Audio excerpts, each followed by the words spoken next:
Les textes liturgiques du lundi 9 octobre 2023. Première lecture. Jonas se leva, mais pour s'enfuir loin de la face du Seigneur. Jonas 1, 11. Lecture du livre du prophète Jonas. La parole du Seigneur fut adressée à Jonas, fils d'Amittai. Lève-toi, va à Ninive, la grande ville païenne, et proclame que sa méchanceté est montée jusqu'à moi. Jonas se leva, mais pour s'enfuir à Tarsis, loin de la face du Seigneur. Descendu à Jaffa, il trouva un navire en partance pour Tarsis. Il paya son passage et s'embarqua pour s'y rendre, loin de la face du Seigneur. Mais le Seigneur lança sur la mer un vent violent, et il s'éleva une grande tempête, au point que le navire menaçait de se briser. Les matelots prirent peur, ils crièrent chacun vers son Dieu et, pour s'alléger, lancèrent la cargaison à la mer. Or, Jonas était descendu dans la cale du navire, il s'était couché et dormait d'un sommeil mystérieux.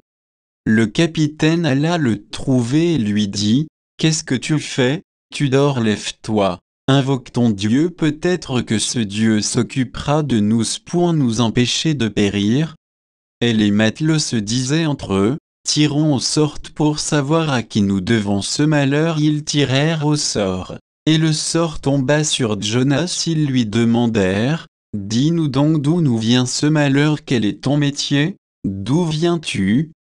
Quel est ton pays ? De quel peuple es-tu ?» Jonas leur répondit : « Je suis hébreu, moi, je crains le Seigneur, le Dieu du ciel, qui a fait la mer et la terre ferme. » Les matelots furent saisis d'une grande peur et lui dirent : « Qu'est-ce que tu as fait là ? » Car ces hommes savaient, d'après ce qu'il leur avait dit, qu'ils fuyaient la face du Seigneur. Ils lui demandèrent : « Qu'est-ce que nous devons faire de toi, pour que la mer se calme autour de nous ? » Car la mer était de plus en plus furieuse. Il leur répondit : « Prenez-moi, jetez-moi à la mer, pour que la mer se calme autour de vous.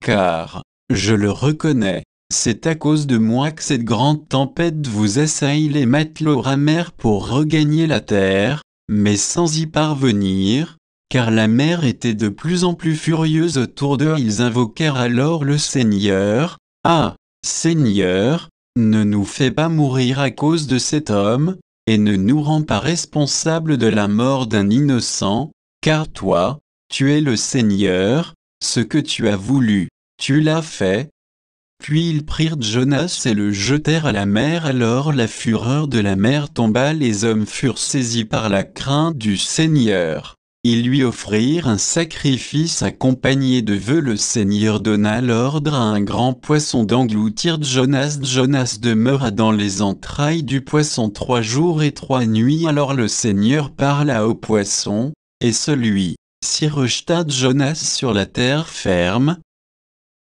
Parole du Seigneur. Cantique.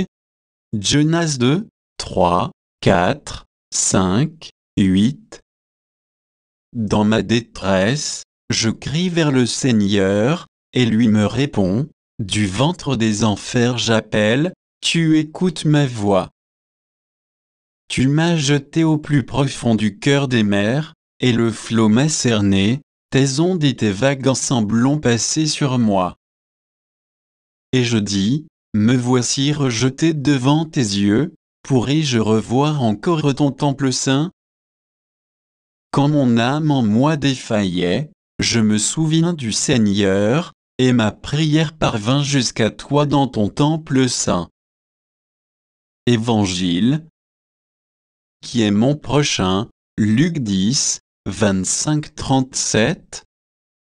Évangile de Jésus-Christ selon saint Luc. En ce temps-là, voici qu'un docteur de la loi se leva et mit Jésus à l'épreuve en disant : Maître, que dois-je faire pour avoir en héritage la vie éternelle ? Jésus lui demanda : Dans la loi, qu'y a-t-il d'écrit ?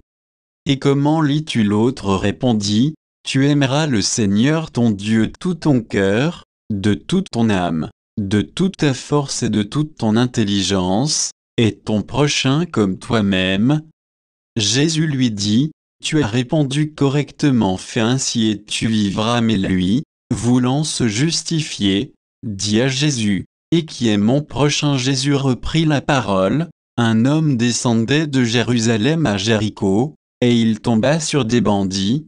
Ceux-ci, après l'avoir dépouillé et roué de coups, s'en allèrent, le laissant à moitié mort. Par hasard, un prêtre descendait par ce chemin, il le vit et passa de l'autre côté. De même un lévite arriva à cet endroit, il le vit et passa de l'autre côté. Mais un samaritain, qui était en route, arriva près de lui, il le vit et fut saisi de compassion. Il s'approcha, et pansa ses blessures au sang, y versant de l'huile et du vin, puis il le chargea sur sa propre monture, le conduisit dans une auberge et prit soin de lui. Le lendemain, il sortit 2 pièces d'argent, et les donna à l'aubergiste, en lui disant, prends soin de lui, tout ce que tu auras dépensé en plus, je te le rendrai quand je repasserai. Lequel des 3, à ton avis, a été le prochain de l'homme tombé aux mains des bandits? Le docteur de la loi répondit, celui qui a fait preuve de pitié envers lui. Jésus lui dit, va, et toi aussi, fais de même. Acclamons la parole de Dieu.